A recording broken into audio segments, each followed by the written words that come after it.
Hey folks, that is a result. It's very basic. We can animate it later or update it with, for example, a USB plug. The first step is in my case to clean up the scene. I like to tinker stuff in the middle. Press Shift S, cursor to world origin. Now we create this kind of curve. Edit mode and rotate the back part 45 degrees. I extrude that point a few times that we have more segments. Now we need another curve, a circle. I scale that a little bit down. Under Geometry, Bevel object shows a circle. Where is it? Under Curve Settings, and here we go. And now I add some empties, which will later serve as handle. Select the point, again Shift S and cursor to selected.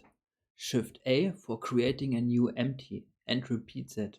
After that we need something that interacts with single segments in the mesh.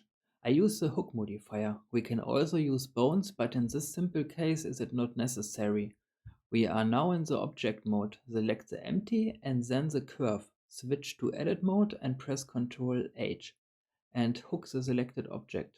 I mean hook to selected object. I want to keep the video short.